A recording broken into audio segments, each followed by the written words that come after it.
Bienvenue sur le podcast Histoire de reconversion professionnelle. Je suis Emma Pala, consultante en gestion de carrière et j'accompagne les particuliers et les entrepreneurs dans la quête de leur épanouissement professionnel. Je propose différents accompagnements, notamment autour du bilan de compétences, de l'ikigai et de tests psychométriques auxquels je suis formée. Dans cette deuxième saison du podcast, on va aborder des thématiques autour de la reconversion professionnelle au sens large. Je t'inviterai à te poser des questions pour t'aider à faire le point sur ta situation. Des invités experts dans leur domaine viendront compléter certains épisodes afin de te donner toujours plus de valeur et de t'aider encore plus en profondeur. Je te laisse avec l'épisode du jour.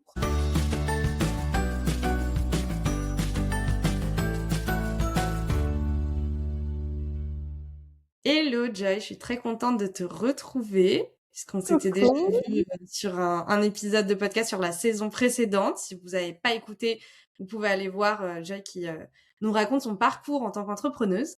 Et aujourd'hui, tu vas nous parler d'un sujet autour du mindset et comment l'état d'esprit impacte la vie professionnelle, comment on peut se bloquer un peu soi-même avec tout ce qui se passe dans notre tête et du coup s'empêcher d'avancer au niveau professionnel. Mais avant de se lancer là-dedans, je vais te laisser te présenter, nous dire qui tu es, ce que tu fais aujourd'hui et puis quelle expertise tu viens nous partager. Eh ben, écoute, déjà, merci pour cette invitation. Je suis trop contente de te retrouver. Alors moi, je suis une ex-commerciale et je me suis reconvertie dans le coaching il y a 6 ans maintenant. Donc, je suis coach certifiée et j'ai monté God Digger, qui est mon organisme de formation et de coaching. Et là, aujourd'hui, j'accompagne principalement des femmes entrepreneurs. Et ce sont des femmes qui peuvent être wedding planner, architectes, photographes et qui font appel à moi quand il y a un blocage dans leur business, quand elles n'arrivent plus à trouver de clients, pas assez régulièrement, quand ça stagne sur le chiffre d'affaires. Et donc, je les accompagne sur la stratégie et sur le mindset, qui va être notre thématique du jour. Trop bien. C'est vrai que on en avait un petit peu parlé de tout ça déjà quand tu nous avais partagé ton parcours. Et quand je t'ai demandé si tu voulais intervenir sur cette deuxième saison, et c'est toi qui m'as proposé en plus ce sujet-là, qui est un sujet évidemment que tu maîtrises parfaitement puisque c'est là-dessus que tu accompagnes au quotidien, mais qui en plus pour moi est hyper intéressant et primordial, pas simplement dans l'entrepreneuriat, mais même dans la vie de tous les jours, parce que si on se laisse un peu driver par ces blocages-là, c'est comme ça qu'on n'arrive pas à avancer, mettre en place des projets qui pourtant nous donnent envie. Donc je pense que ça pourra aider au-delà de la sphère même professionnelle, plein de personnes qui pourraient nous écouter. Mais du coup, je vais te laisser la main parce que tu vas pouvoir nous expliquer un petit peu comment toi tu vois les choses. Eh ben, avec plaisir. Et oui, je te rejoins sur l'importance de ce sujet parce qu'en fait, alors on parle beaucoup de mindset, mais finalement, si on traduit, le mindset, c'est l'état d'esprit. Et en fait, dans la sphère professionnelle, on a souvent l'impression que nos blocages viennent de nos compétences, d'un manque de talent, d'un manque d'expérience, alors qu'en fait, dans beaucoup de cas, ça vient d'un problème d'état d'esprit. Donc, c'est quelque chose à un niveau des fois plus inconscient, plus psychologique. Et très souvent, ça peut être des problèmes de perception de soi, de sécurité intérieure, de légitimité. On va aborder tout ça pendant l'échange. Mais donc, c'est pour ça que je trouvais que c'était intéressant d'aborder l'état d'esprit parce que c'est souvent le point de départ de beaucoup de blocages et malheureusement de projets qui ne sont pas réalisés, qui sont avortés avant même d'exister. Donc, en fait, pour te transposer ça au monde professionnel, tu vas avoir deux personnes qui ont plus ou moins le même bagage et les mêmes compétences, qui vont finalement ne pas vivre les mêmes projets, qui ne vont pas avoir les mêmes résultats parce que leur état d'esprit, leur mindset va être différent. Certains vont avoir peur du regard des autres, d'autres vont avoir des croyances sur la réussite, sur l'argent. Et en fonction de ce qu'ils se racontent, en fonction de ce qu'ils se disent, de leurs croyances qui les limitent, ils ne vont pas faire les mêmes actions, ils ne vont pas éviter les mêmes choses et ils ne vont pas avoir les mêmes résultats. Donc c'est pour ça que le mindset, c'est un peu le point de départ de tout. Ouais, totalement. Je suis très raccord avec toi, je n'ai rien à ajouter. Et du coup, je voulais te partager, et pour les personnes qui nous écoutent, allez, les 5 plus grands blocages mindset que moi j'ai en séance. Donc je vais faire pas mal de petits parallèles quand même avec ce que je retrouve en séance pour que ça soit le plus concret possible. Mais le premier blocage que j'entends quasiment dans 99% de mes séances de coaching, c'est ce fameux syndrome de l'imposteur que tu connais peut-être parce que tu l'as certainement déjà entendu avec tes clients également.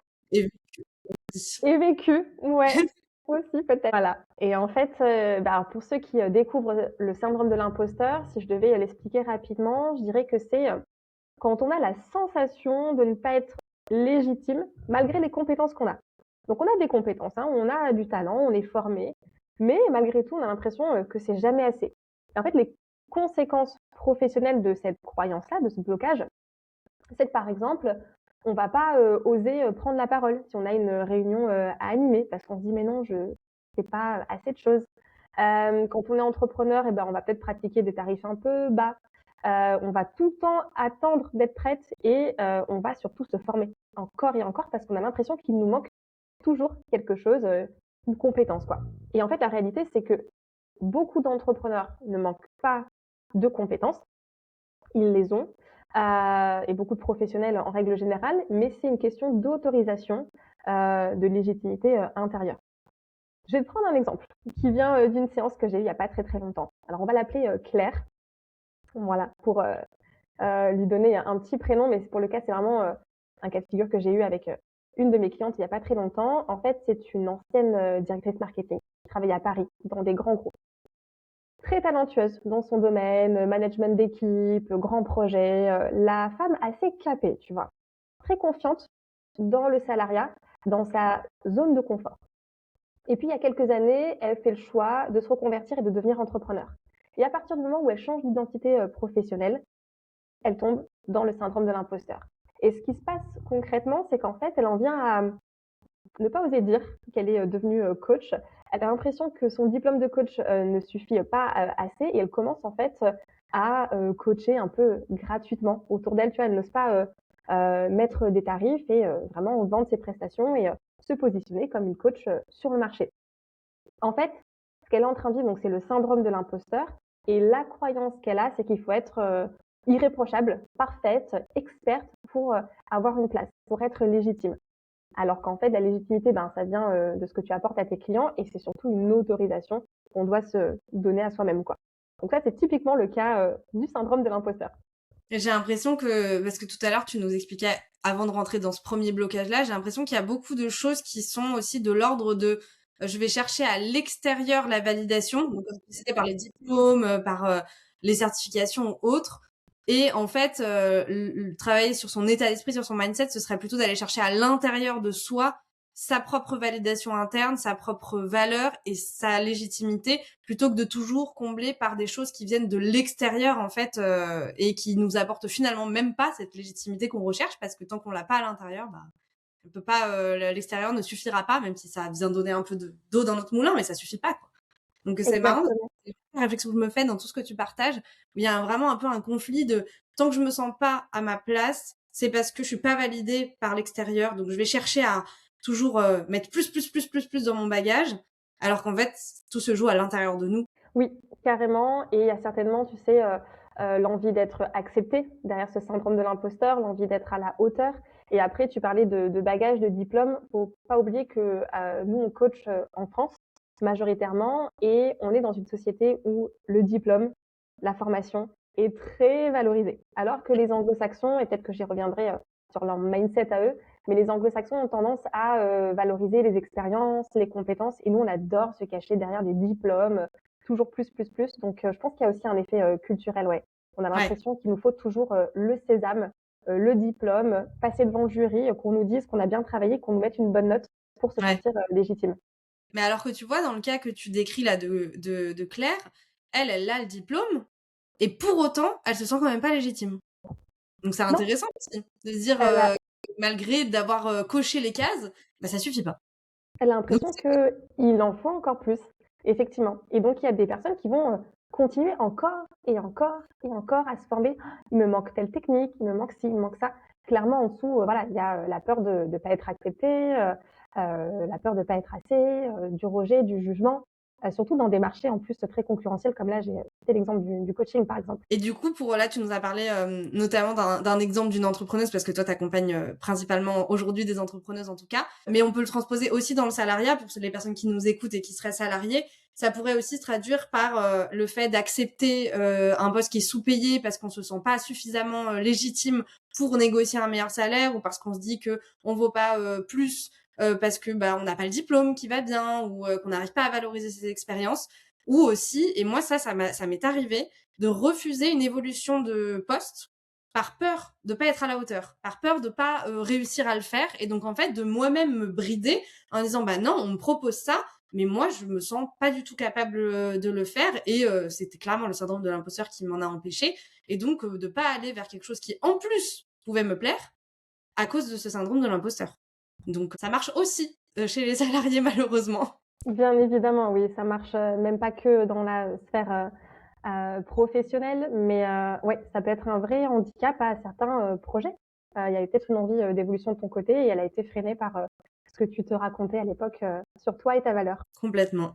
Allez, j'en profite, je vais te partager un deuxième blocage qui est quand même assez lié hein, à ce syndrome de l'imposteur, c'est le manque de confiance en soi. Moi, j'ai beaucoup de femmes qui me disent je manque de confiance en moi, j'ai pas confiance, j'ai pas confiance.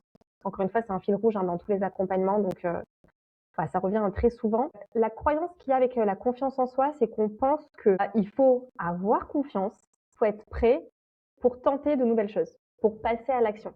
Alors qu'en fait, c'est bien moins facile que ça. Il va quand même falloir d'abord tester des choses, passer à l'action pour que de là naisse la confiance en soi. Il faut quitter la zone de confort, tester des choses pour voir que finalement c'est pas si dangereux et que on s'en sort très bien.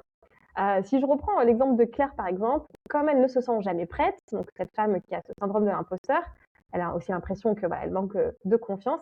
Ce qu'elle va faire dans ses comportements, c'est qu'elle va éviter en fait les opportunités. Elle va se plafonner peut-être financièrement, elle va pas assumer pleinement sa casquette de coach. Et en fait, pour enrayer cette espèce de cercle vicieux qui est en train de se mettre en place de je passe pas à l'action, j'ose pas, j'ai pas confiance, etc. Il va falloir qu'elle tente de nouvelles choses, des tout petits pas, même inconfortables, mais vraiment des tout petits pas pour se rendre compte que finalement, il se passe rien de grave. Quand on manque de confiance en soi, c'est que on a l'impression que ce qu'on doit faire, c'est insurmontable. Il y a des peurs qui arrivent. Moi, j'aime bien dire que la peur, c'est l'émotion du futur. Tu vois, on imagine les pires scénarios à chaque fois. On imagine que ce qui va se passer, c'est catastrophique.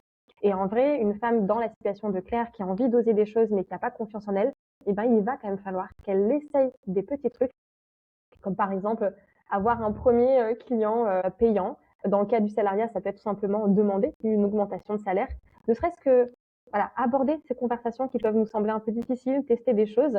Et c'est en se rendant compte que, in fine, il n'y a rien de grave qui se passe, qu'on se dit, OK, je peux tenter un peu plus, encore et encore. Et c'est là qu'on sort de sa zone de confort et que on l'élargit finalement et que la confiance arrive, quoi.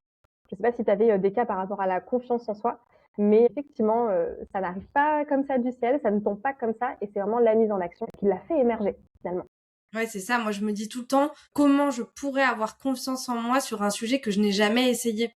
Et c'est pas en attendant d'avoir confiance en moi sur ce sujet que j'aurai confiance en moi, mais c'est bien en faisant des choses sur ce nouveau sujet que je vais pouvoir engranger cette confiance. Donc ouais, la confiance, elle vient vraiment par le fait de sortir de ce que moi j'appelle la zone de confort inconfortable finalement, parce que Oui, quand on s'enferme dans cette zone de confort et qu'on ne l'élargit pas, et ben du coup on reste dans quelque chose qui n'est pas dangereux pour le cerveau, puisque rien de nouveau, mais qui n'est pas pour autant épanouissant, vibrant ou même agréable, et qui du coup peut aussi être inconfortable, mais connu.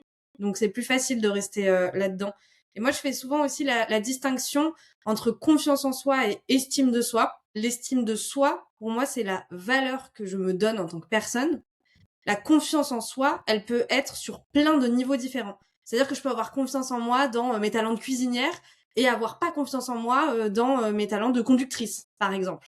Alors, du coup, quand je me retrouve ou quand j'ai des personnes que j'accompagne qui se retrouvent en situation où elles ont pas confiance en elles sur l'aspect qu'on est en train de travailler, à savoir le côté professionnel, eh ben, j'essaye de les amener à nourrir là où elles ont confiance en elles et à se rappeler qu'avant, elles n'avaient pas confiance en elles et que c'est parce qu'elles ont fait de l'expérience autour de ces autres sujets qu'elles ont acquis la confiance. Et du coup, ça leur permet ensuite de se dire, OK, j'ai été capable, donc je peux aller nourrir par petites touches, comme tu l'as dit, et par petits pas, parce que le but, c'est pas de devenir expert en 3 secondes, ça n'existe pas, mais par petits pas, d'aller nourrir là où on manque de confiance, et surtout de réancrer l'estime qu'on a de nous-mêmes et de se dire, en fait, ma valeur déjà ne repose pas que sur un aspect de confiance en moi, mais sur vraiment tout ce qui me définit.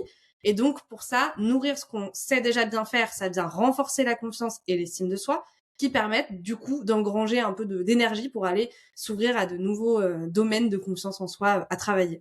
Ouais, c'est carrément ça, hein. Tu as raison de séparer estime de soi et confiance. L'estime de soi, c'est, ouais, la valeur que l'on se porte et comment on se parle. Si au quotidien on se dit: «Ah mais je vaux rien, je sais rien faire», bon, bah, l'estime de soi, elle est proche de zéro.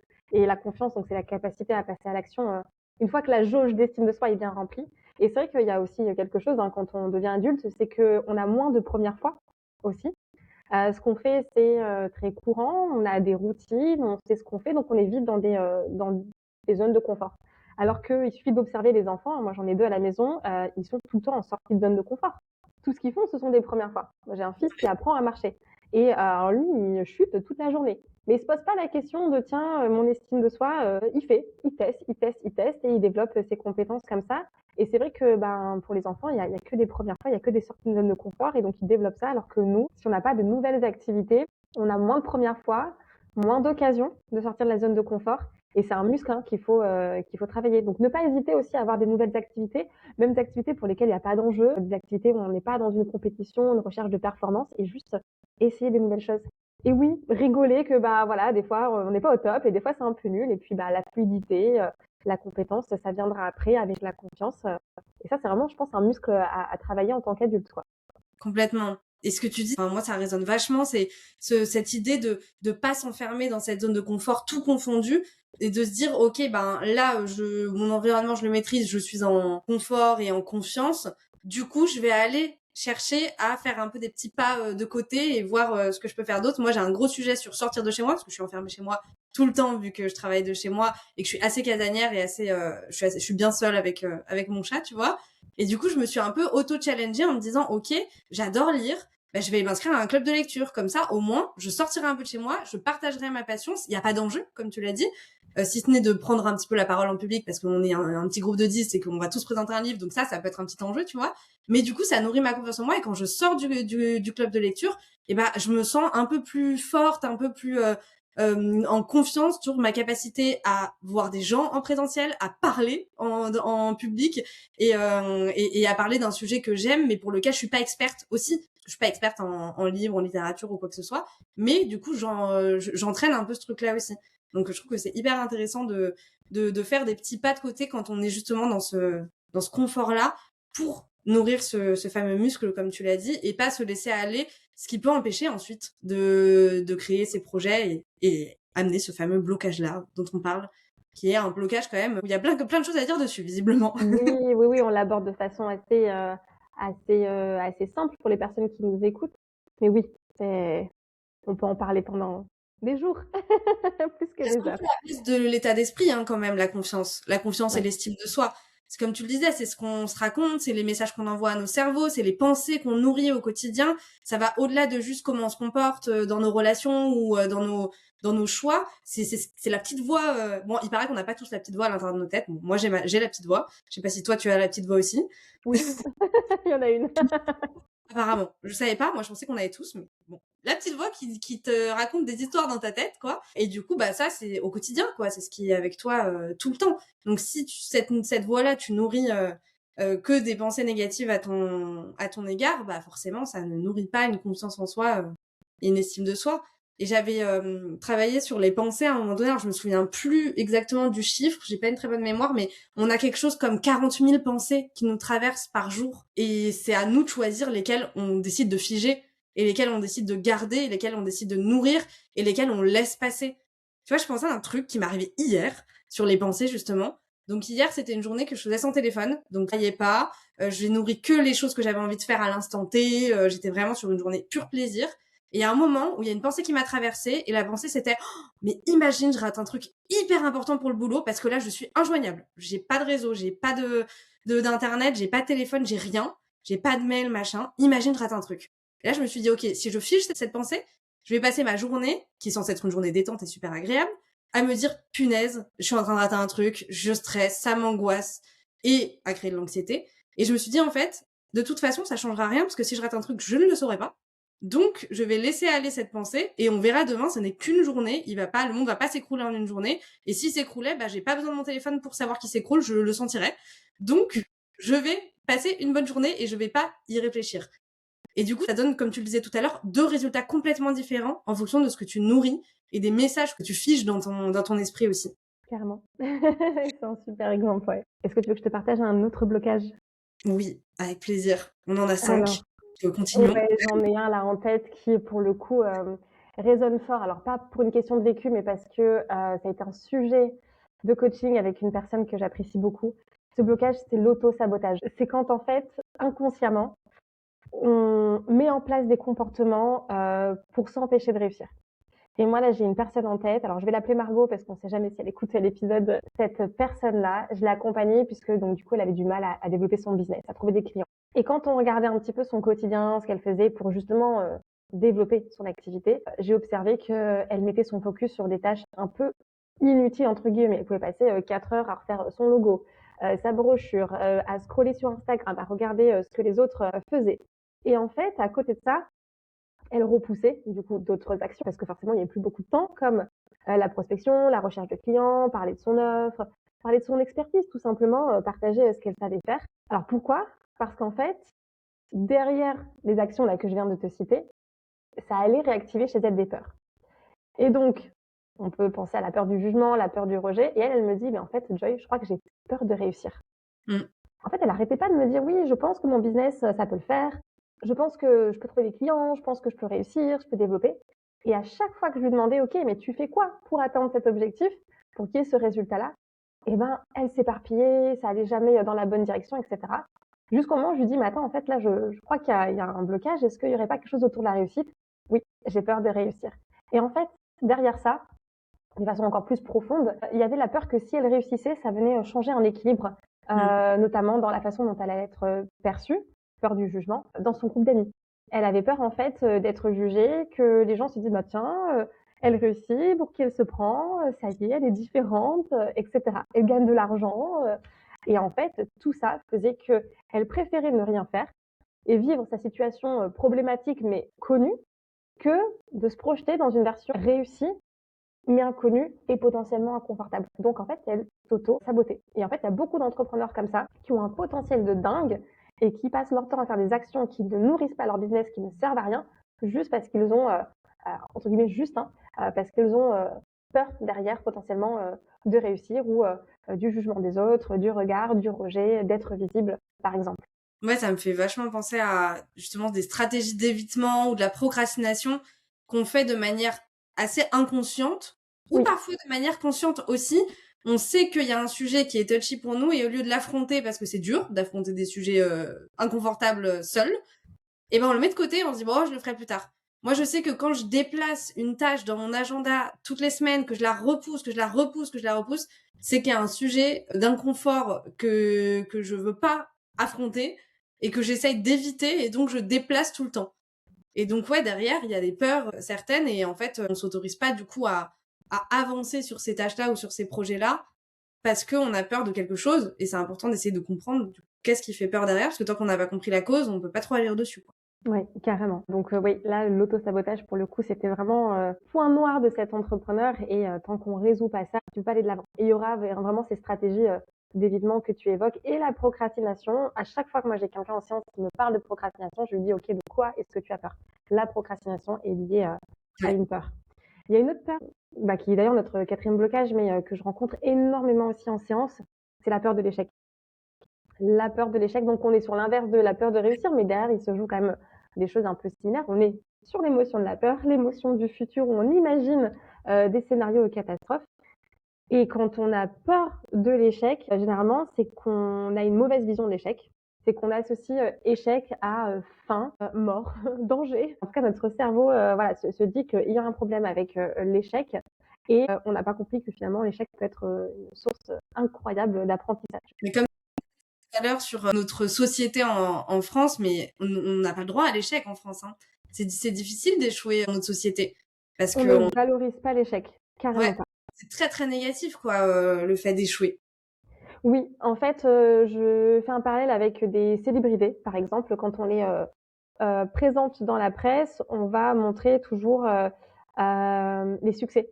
Ah, quand on parle de leur parcours, les succès, ce qui a bien marché, etc. On est très storytelling positif, succès. Et Mmh. encore une fois, bah, les Américains, ils aiment bien montrer que la personne vient du ghetto, qu'elle a commencé dans la rue, qu'elle a été misérable avant d'en arriver là aujourd'hui. parce que eux valorisent justement les échecs comme des sources d'apprentissage. Mais tu vois, si je le transpose au business, par exemple, je peux te parler d'un cas où moi j'ai plusieurs clientes qui des fois s'ennuient en fait dans leurs accompagnements parce que bah, elles ont fait le tour et qu'on sent qu'elles en ont encore sous le pied, qu'il y a un désir d'expansion, mais comme il y a la peur de l'échec, elles sont tout le temps en train de se questionner sur tiens, et si je suis pas, est-ce que je suis pas en train de rêver trop grand, tu vois Est-ce que ça va marcher, les idées que j'ai Est-ce que c'est en phase avec ce que les gens attendent Et en fait, elles ont tout le temps peur de faire un flop, tu vois, qu'il y a un bide et que du coup, bah, ça vienne marquer la fin de leur projet, quoi. Donc en fait, ce qu'elles vont faire, malgré des désirs d'expansion, ça va être de ne pas créer leur offre de rêve. Ça va être bah, d'éviter des choses, peut-être de s'auto-saboter également, mais ça va être de rester en fait dans une zone de confort, parce que c'est plus confortable de rester dans sa zone qu'aller tenter potentiellement quelque chose qui nous amènerait à un échec. Donc en fait, elles imaginent les pires scénarios, elles en font leur réalité, comme tu disais, ben, les pensées, voilà, ce qu'on choisit de garder en tête, ben, voilà, ça a un impact. Et du coup, elles ne passent pas à l'action, quoi. Alors qu'à l'inverse, des anglo-saxons, des américains, eux, comprennent que à travers l'échec, bah, il y a rien de dramatique, il y a potentiellement des apprentissages énormes et même une confiance qui se développe, etc., quoi. Mais oui, par rapport à l'échec, j'ai l'impression que chez les entrepreneurs, c'est un énorme sujet au démarrage Ouais. et que c'est peut-être la peur qui disparaît le plus rapidement. Alors attention, je dis pas que les peurs disparaissent, c'est juste qu'on apprend à marcher malgré, enfin à avancer malgré les peurs. Je pense qu'elles sont toujours là, mais c'est celles qu'on fait taire en premier. Parce que en fait, ce qu'on retrouve dans un esprit très entrepreneurial, ce que je vois avec certaines clientes, mais qui sont déjà assez avancées, c'est un peu un esprit test and learn. Tu vois, progressivement, elles voient que dans l'entrepreneuriat, bah, il y a quand même des fois des lancements, des phases de test et qu'on apprend des retours des consommateurs, des clients et que on améliore, on réitère ou on supprime, etc. Et j'ai l'impression que c'est une gymnastique que les entrepreneurs les plus avancés ont réussi à développer. Donc pour ceux qui sont encore dans le salariat et qui switchent vers l'entrepreneuriat, c'est souvent voilà la première peur qui émerge, celle sur laquelle ils travaillent en premier et c'est celle qui s'atténue le plus rapidement généralement pour après aller vers un peu plus de lâcher prise. Ouais, c'est vraiment quelque chose, je trouve, qu'on travaille beaucoup quand on est entrepreneur, en effet, alors que dans le salariat, c'est beaucoup moins... Déjà, c'est pas valorisé, hein, comme on le disait, au niveau de notre société, mais dans le salariat, l'erreur, en plus, est sanctionnée aussi dans l'entreprise. Oui. Donc, c'est encore plus dur de vouloir tenter des choses, mais quand on a envie de tenter des choses, d'être de force de proposition ou d'aller demander des choses, d'avoir peur de se confronter à un non ou à un ça marche pas, parce que en plus on a l'habitude d'être sanctionné, puni quand on fait une erreur. Donc je trouve que c'est vraiment un truc qui est, je dirais peut-être un des plus durs à switcher en termes de mindset, mais qui est en même temps un des plus rapides parce que on y est confronté assez souvent et assez vite dans l'entrepreneuriat, puisque bah enfin voilà, c'est un autre état d'esprit à avoir quand on quitte le salariat, et du coup forcément bah on vient vite travailler dessus, et en même temps c'est dur parce qu'on est formaté autrement, quoi. On est formaté à ne pas avoir le droit à l'erreur. Et donc forcément, bah c'est un gros sujet. Et ce qui est rigolo dans tout ce que tu nous partages, moi je sais que j'ai l'impression qu'on peut avoir tous ces blocages en même temps. Qu'on peut vraiment faire un petit mix de tout ça, et puis par en tout cas les 4 que tu as partagés en même temps, j'ai l'impression que c'est possible de les avoir tous au même moment. Et bah t'as pas encore vu le 5e. Mais oui, carrément. En fait, ça s'accumule, hein. C'est très lié en plus, hein. C'est très très lié. Et puis ça peut correspondre à certains moments de sa vie professionnelle. On peut avoir certains blocages dans le perso et puis d'autres dans le pro. Et puis ah oui, non, mais ça qui est chouette, c'est que ça s'additionne. Si on arrive à travailler sur un, on est en capacité de travailler sur tous et potentiellement de tous les éradiquer, entre guillemets, parce que ces émotions sont quand même importantes. Toutes les émotions sont importantes. La peur fait partie aussi de... C'est des messages hein, qu'on nous envoie. Donc après, c'est Oui. qu'est-ce qu'on fait de ces messages? Est-ce qu'on les nourrit ou est-ce qu'on travaille dessus pour actionner des choses et avancer quand même? Mais ça reste des messagers importants pour savoir un petit peu comment avancer dans nos vies, quoi. Ce sont des protections. Mais on va en reparler. Parce que des fois, c'est ce que dit ma psy, c'est que les émotions ne sont pas forcément tout le temps bonnes conseillères. Et moi, j'ai tendance à beaucoup me laisser driver par mes émotions notamment, alors que parfois, mes émotions m'emmènent justement là où il faut pas que j'aille. Si j'écoute toutes mes peurs et que je laisse faire mes peurs tout le temps, je vais nulle part, quoi. Donc c'est important parce que c'est des signaux. Enfin, après on pourrait en parler des heures, c'est super intéressant les émotions, mais notamment sur la peur, ça nous vient de nos ancêtres chasseurs-cueilleurs qui avaient cette émotion-là pour pas mourir quand ils allaient à la chasse. Et aujourd'hui, notre cerveau, lui, il a pas compris qu'on n'allait pas mourir à chaque fois qu'on avait peur, en fait.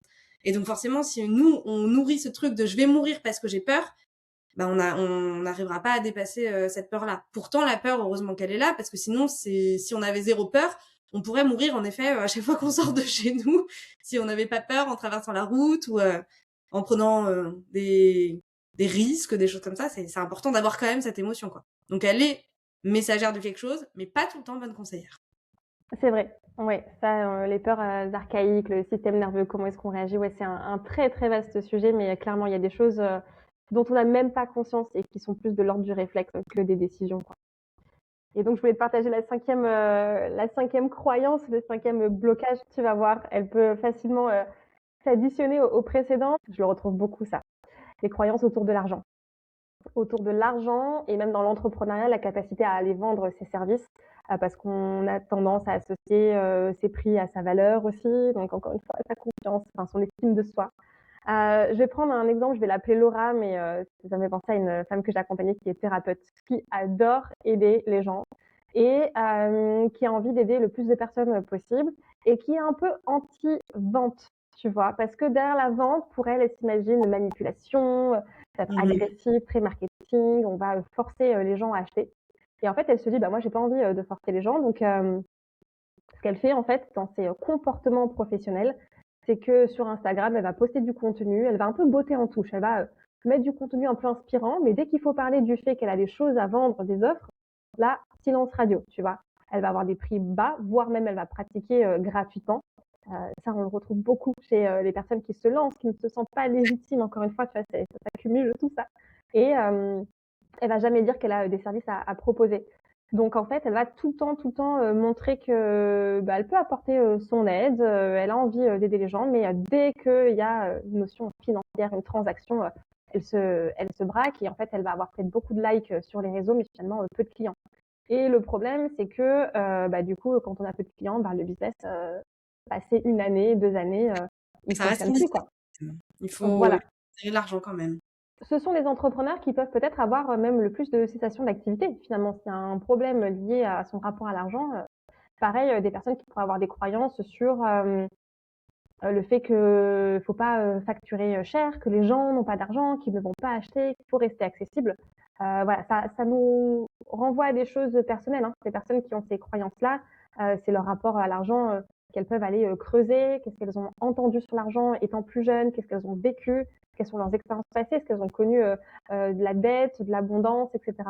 Et ça va avoir vraiment un impact. Alors là, je te l'ai transposé à l'entrepreneuriat parce que c'est vraiment des sujets du quotidien. Mais par exemple, tu parlais de promotion, ne pas oser demander une promotion, voilà. C'est peut-être qu'il y a aussi quelque chose autour de l'aspect financier, de se dire je mérite pas, c'est beaucoup d'argent. Moi, j'ai déjà eu des clientes en bilan de compétences dans le passé qui se plafonnaient. Elles se plafonnaient au niveau qui leur semblait acceptable pour elles. J'ai toujours eu 2 000 € par mois. Je pourrais pas avoir plus. Je connais, c'est confortable. Qui je suis moi pour prétendre à 4 000 €? Et donc, en fait, inconsciemment, elles se mettent des plafonds de verre et elles vont aller sur des stratégies peut-être d'évitement, pas chercher le poste plus ambitieux, rester sur quelque chose de confortable parce que le changement, voilà, c'est inconfortable, quoi. Moi, j'ai eu le cas avec une amie salariée très récemment qui m'a partagé que c'est son N+2, je crois, qui lui a dit mais attends, c'est ça que tu gagnes? Parce que il lui fait un changement de poste, bref, une réorganisation interne. Et quand il a vu son salaire, il lui a dit mais c'est ça que tu gagnes? Mais attends, mais t'es au Comex et tu gagnes la même chose qu'un ingénieur junior chez nous. Et puis elle était en mode oui. J'ai pas demandé plus, j'avais négocié à mon arrivée, je pensais pas pouvoir négocier plus, et c'est ce qu'elle m'a dit aussi, hein. Elle m'a dit, moi, j'avais négocié à mon arrivée que 1 an après, c'était écrit dans mon contrat que j'augmentais au bout d'1 an, donc là, ça fait 1 an et demi, j'ai pas osé demander. Je dis, mais attends, mais t'as changé de poste, t'as changé de périmètre, il y a plein de choses qui ont changé. C'est légitime de demander à ce moment-là en tout cas, de revoir la rémunération. Et là, c'est carrément son N+2 qui lui a dit non, mais il faut qu'on revalorise ta rémunération parce que c'est pas possible. Et du coup, je pense qu'elle, à ce moment-là, elle a dû se dire waouh, ouais, quand même, Et j'avais pas osé demander, quoi. Donc même des fois, c'est hyper inconscient de pas oser, alors que c'est hyper légitime. Et elle bosse beaucoup, elle donne beaucoup, elle s'engage énormément. Et je dis, mais déjà rien que ça, c'est légitime de demander quelque chose. Mais en plus, si tu vois qu'au niveau de l'échelle dans l'entreprise, t'es très très basse alors que t'as un poste très élevé, oui, il y a un moment où il faut être cohérent aussi, quoi. Oui, c'est clair. En fait, comme tu le dis, peut-être qu'elle en avait même pas conscience. Peut-être que pour elle, c'était acté dans le contrat, mais voilà, elle n'osait pas. Et ça, en fait, ce qui est subtil et ce qui est complexe avec le mindset, c'est qu'en fait, ce sont des blocages qui ne sont pas forcément visibles. Les gens ne s'en rendent pas forcément compte, en fait. Moi, j'ai cette capacité en tant que coach à percevoir ça et j'adore écouter les incohérences, sentir les peurs et j'adore aller creuser ça. Mais avant d'étudier le coaching, moi-même, j'étais pas du tout capable d'avoir cette grille de lecture-là. Les gens ne se rendent pas compte. On se raconte des choses parce que c'est confortable et on peut se raconter des choses du style, bah, c'est pas moi, c'est les autres, c'est le marché qui est concurrentiel, le problème, c'est le timing, je peux pas passer à l'action parce que ça. Alors qu'en fait, pas du tout, quoi. Donc maintenant, il faut apprendre à dépasser ces blocages. Le recul tout seul. Tu vois, tu disais qu'avant d'étudier le coaching, t'avais pas ce recul-là non plus, mais c'est aussi dur, même en ayant étudié, j'imagine, le coaching, d'avoir aussi ce recul-là sur soi. Des fois, c'est hyper important et intéressant d'avoir un effet miroir avec une personne en face qui va nous dire, mais attends, y a pas une petite incohérence là, à ce niveau-là, et de pointer du doigt, et c'est souvent là qu'on se dit, ah bah oui, ah bah j'avais pas du tout pensé. Mais si, en fait, carrément. Donc aussi, c'est avec le travail, avec d'autres personnes, d'autres professionnels, je pense aux psychologues, auxquels je parle aussi super souvent ici sur le podcast, mais d'avoir cet effet miroir et cet effet prise de recul externe d'un professionnel qui ne nous connaît pas personnellement et qui va déceler des choses dans nos schémas, dans ce qu'on va raconter, dans nos peurs, etc., qui peuvent aussi débloquer ça.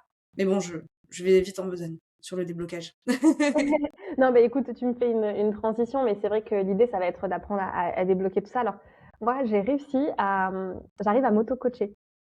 Je dis pas que c'est simple, mais quand je m'entends, quand je me vois faire, j'arrive à me mettre en méta, tu vois, il y a capter ce qui se joue et je me dis, oh putain, toi aussi, tu es dans ce même schéma, comme un peu tout le monde. Mais effectivement, si vous êtes dans une démarche d'aller dépasser ces blocages, que vous avez écouté le début de l'épisode et que vous êtes dit, bah tiens, effectivement, je cumule ça et ça et ça, le premier pas, le premier conseil qu'on peut vous donner, et donc je te rejoins, c'est déjà de chercher à identifier les schémas qui se répètent.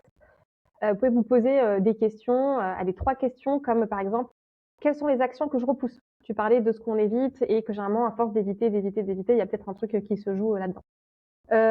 Quand j'évite, je fais quoi à la place? Je remplace par quoi? Ah bah tiens, j'évite de faire ma compta parce que j'aime pas regarder les chiffres, parce que j'ai peur de mes résultats et à la place, je fais le ménage, par exemple. Quelles émotions est-ce que j'évite? De quoi est-ce que j'ai peur? On peut carrément même se poser la question de la peur. De quoi est-ce que j'ai peur concrètement? Qu'est-ce que j'imagine qui puisse arriver? Et en fait, l'idée, c'est à travers ces questions de voir les points de blocage. Et si on arrive déjà à faire ce premier pas, pour moi, on a déjà fait un pas de géant.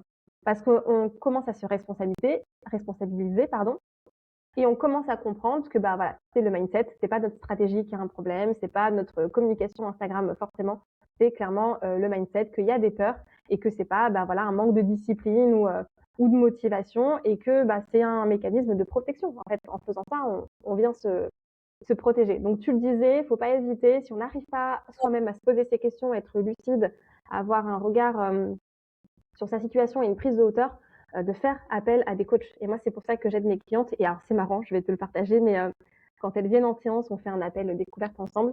Elles arrivent avec une demande très stratégique. Oui, alors moi, j'aimerais trouver plus de clients. J'en ai une là la semaine dernière que j'adore, qui m'a dit je veux travailler avec des entreprises, faire des conférences. Bon, elle a un réseau de dingue, elle a une expertise. Pour moi, elle est génialissime, cette jeune femme. Et en fait, au bout de quelques minutes, on discute et je lui dis ouais, mais je comprends pas pourquoi t'es pas déjà lancé, t'as tout. Elle me dit bah en fait, je me sens pas légitime.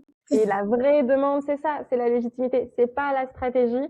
80% du temps, c'est la légitimité. Donc, faites-vous accompagner si de vous-même, ces schémas, vous avez du mal à les identifier de suite et que vous avez besoin d'un regard extérieur. C'est souvent aussi ce qu'on traite aussi en bilan de compétences. Bilan de compétences, on a l'impression qu'on va juste faire le point sur ce qu'on sait faire et puis trouver le métier le plus adapté à nos compétences, alors que c'est tellement plus que ça. Ça s'ouvre à tellement plus de sujets et souvent, il y a le sujet de la confiance, il y a le sujet de l'estime de soi, il y a le sujet de ce qu'on s'autorise à rêver aussi, à vouloir, à accéder. Et souvent, ben, finalement, quand on s'autorise et qu'on est bien accompagné aussi, évidemment, et ben, on peut aller ouvrir des portes qu'on n'aurait même pas imaginé pouvoir ouvrir avant. Et ça, c'est aussi avec le regard extérieur, comme je le disais tout à l'heure, hein, c'est hyper important parce que nous-mêmes, ça peut être très dur, sauf si on est coach et qu'on est un super coach super fort comme Joy pour dissocier et dire je m'auto-coach parce que c'est quand même pas évident. Bah, c'est dur de réussir à stopper ses pensées et à se dire bah non mais là je suis en train de penser dans un sens qui ne m'aide pas, qui ne sert pas à mon objectif, et d'avoir la discipline, la force mentale nécessaire pour switcher et changer ces pensées-là, quoi. Oui, ouais, ouais, c'est clair. Donc, les avis extérieurs, quand ils sont bienveillants et formés, on prend. Oui, parce que Une deuxième. Michel te dit ah mais j'ai confiance en toi, tu vas faire ce que tu peux, t'es trop forte. Des fois, ça suffit pas, quoi. Parce que Non, bon, des fois, on n'entend pas quand c'est nos proches et puis on ne prend pas de la même manière et donc c'est voilà, faut choisir aussi de bien s'entourer. ce que tu dis, c'est important, c'est on n'entend pas. On décide que ça n'est pas une pensée que l'on garde parce que la personne n'a pas, on ne lui donne pas de valeur à sa phrase. Donc c'est pas que la Mm. personne a tort parce que tante, voilà, elle dit des bêtises, mais c'est juste qu'on ne lui donne pas de crédibilité et on pense que elle dit ça à tout le monde et que voilà, ça n'a pas de valeur. Donc Ouais. effectivement. Un deuxième conseil, on l'a pas mal distillé quand même hein, pendant cet épisode de podcast, mais pour vraiment débloquer voilà, ces croyances-là, c'est de progressivement passer à l'action, en fait, tout simplement. Hein. On sait que le déclic magique, il va pas s'opérer comme ça, mais c'est peut-être tenter des petites actions, même inconfortables soient-elles, mais des petites actions par-ci, par-là, pour en fait se créer une nouvelle réalité. Et comme tu disais, la zone de confort en fait s'élargit. On est dans la zone de confort inconfortable et hop, dès qu'on a testé et qu'on a vu qu'on n'était pas mort, et ben c'est là que la zone s'étend. Donc ça peut être par exemple oser cette promotion en interne, les entrepreneurs, bah allez, assumez vos tarifs par exemple, proposez vos services, prenez la parole, animez une réunion si vous êtes dans une équipe et vraiment oser ce petit pas qui va peut-être vous faire un peu stressé à l'instant T. Vous allez peut-être ressentir ouais, cet inconfort dans le corps, cette petite transpiration, cette petite palpitation. Mais finalement, vous serez tellement fiers de vous. Et tu l'as dit par rapport au book club, on est vraiment là-dedans, quoi. En fait, Ouais. il faut que par ces actions-là, le cerveau capte qu'il n'y a pas de danger. Et c'est là qu'il va baisser la garde. Donc Ouais. ça, c'est primordial. Là, je me Et souviens que un... j'ai fait ça aussi avec les cours en école supérieure. Moi, j'avais très Oui, très peur, mais j'avais très envie d'aller en école et d'avoir une classe et de transmettre des choses et d'accompagner. Mais alors le premier jour, mais alors j'ai transpiré comme pas possible, j'ai bégayé, j'ai eu tous ces regards qui sont braqués sur toi et tout ça, mais je l'ai fait. Et quand je suis sortie de là et que c'était fait, je me suis dit waouh, mais c'était génial en fait. Et pourtant, j'avais hyper peur et je l'avais repoussé d'un an de lancer, tu vois, d'envoyer des mails, de faire jouer mon réseau pour pouvoir potentiellement intégrer des écoles. Et finalement, maintenant, ben, j'ai envoyé des candidatures partout, j'ai des contacts dans plusieurs écoles et j'ai envie de le refaire. Donc forcément, la première fois, elle fait peur, mais je suis pas morte. Et donc, je vais continuer à le faire maintenant. Parce qu'en plus, on se trop découvre après bien. des vocations. Exactement. Exactement. Et il faut avoir des premières fois, il faut tenter des choses et ça va bien se passer. C'est vraiment quelque chose qu'il faut aussi se répéter. Ça, c'est une pensée qu'on peut s'ancrer, hein, se dire ça va bien se passer, tout va bien. Et justement, par rapport au fait de ça va bien se passer, j'aime bien dire que le troisième conseil, c'est vraiment de choisir son entourage.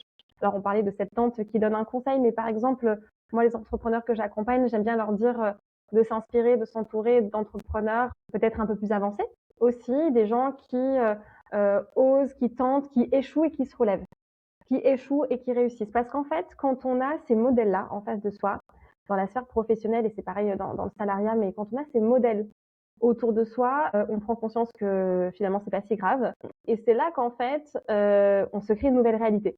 Et c'est là qu'on ose, parce qu'on se dit bah tiens, et pourquoi pas moi. Alors que si on est entouré de gens qui au quotidien nous répètent bah à ta place, j'oserais pas. Oh là là, mais quoi, t'as fait ça? Ah ouais, mais j'aurais pas fait ça comme ça.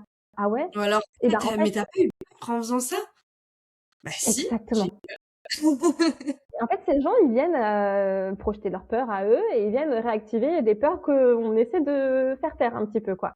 Donc, allez-y, entourez-vous de gens qui vous inspirent, qui ont peut-être fait cette extra mile que vous n'avez pas encore fait, parce que c'est eux les inspirations. Et moi, j'aime bien voilà, avoir dans mon entourage des gens ouais, qui gagnent beaucoup plus d'argent que moi, qui ont un autre rapport au succès, à l'argent, à l'échec, qui ne s'auto-sabotent plus. Et en fait, le fait de voir ce qu'ils ont été capables de faire, ce qui était compliqué, mais ce qu'ils ont réussi à dépasser au fur et à mesure, moi, ça m'inspire énormément. Et mon cerveau s'imprègne de ces bons exemples, en fait.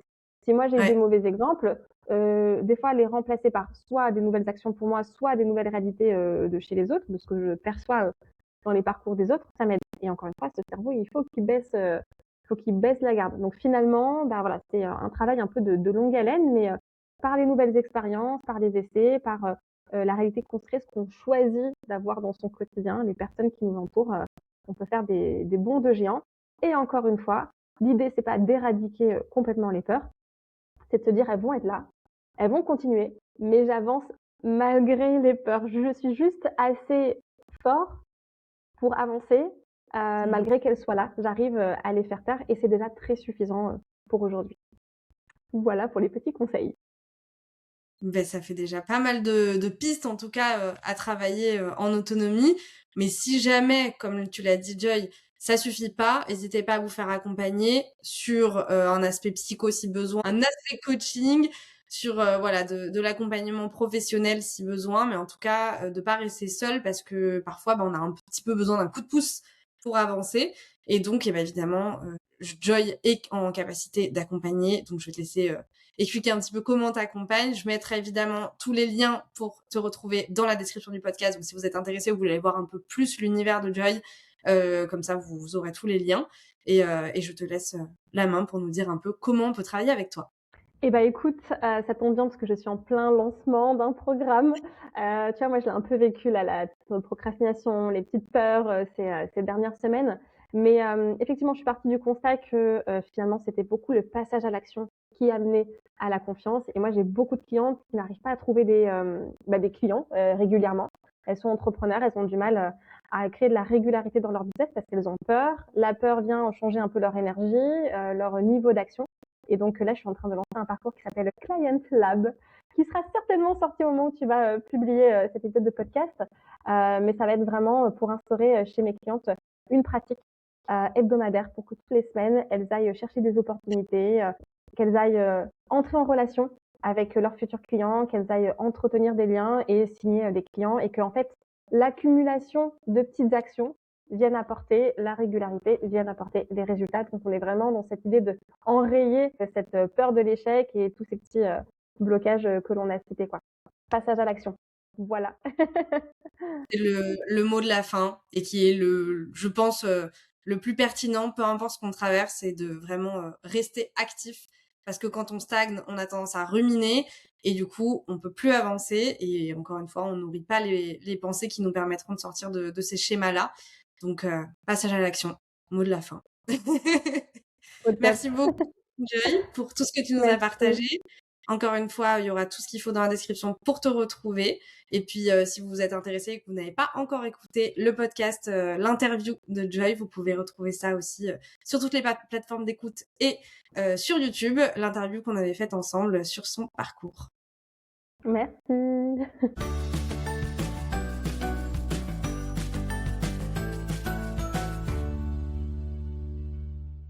Je te remercie grandement pour ton écoute et n'hésite pas à me retrouver sur les réseaux sociaux si tu as envie de discuter avec moi.